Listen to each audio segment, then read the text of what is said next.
Reforma é uma palavra muito usada pelos neoliberais e é usada de forma tradicional na filosofia política com o intuito de algo que irá promover mudanças gradativas, que irão gerar maior igualdade, bem-estar social e liberdade para a população como um todo.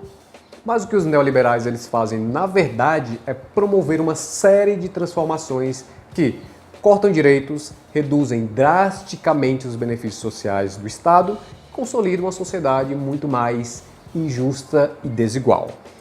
O que acontece é que na ideologia do neoliberalismo há um deslizamento semântico que faz com que as palavras elas percam o seu antigo significado e passam a assumir o novo.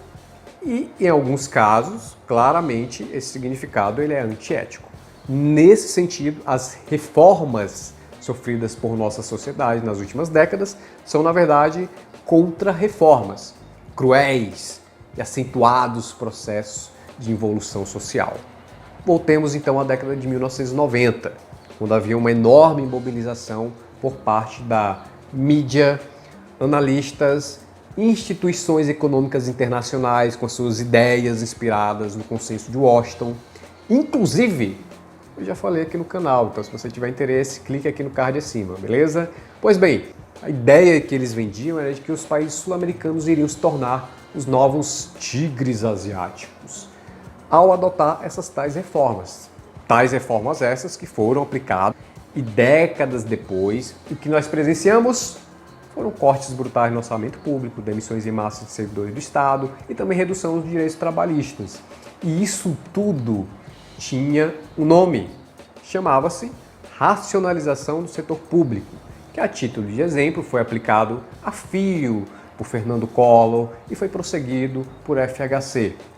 Mas se você acha que nós somos os únicos privilegiados, los hermanos, os atuais campeões da Copa do Mundo, também se lascaram, cara. No caso da Argentina, tivemos aí Carlos Menem como um dos principais representantes dessa cruzada neoliberal.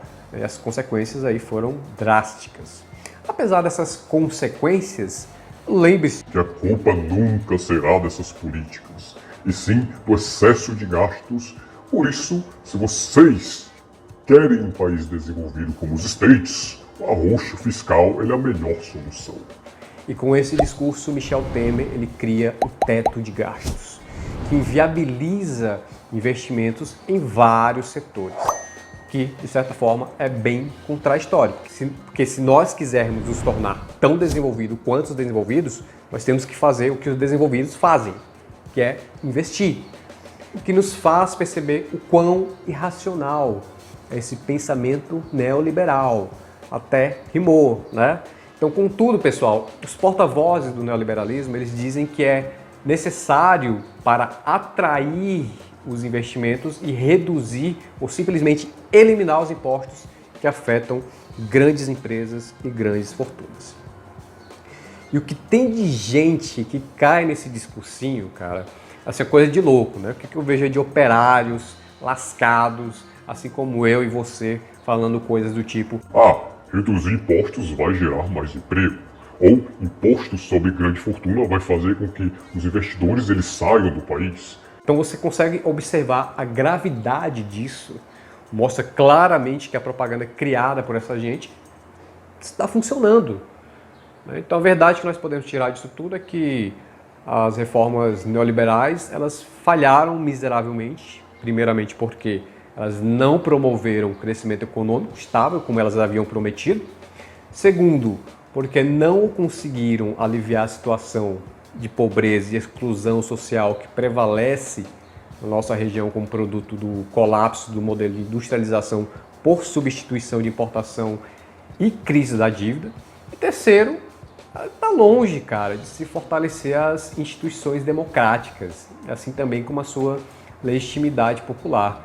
Vídeo exemplo recente do governo Bolsonaro, que pode ser questionado por um ou por outro, que use o argumento de que ele por várias vezes aí extrapolou, por exemplo, a questão do teto de gastos e foi supostamente falho quanto às políticas de privatizações, mas não podemos esquecer o quanto ele foi falho na aplicação de políticas públicas.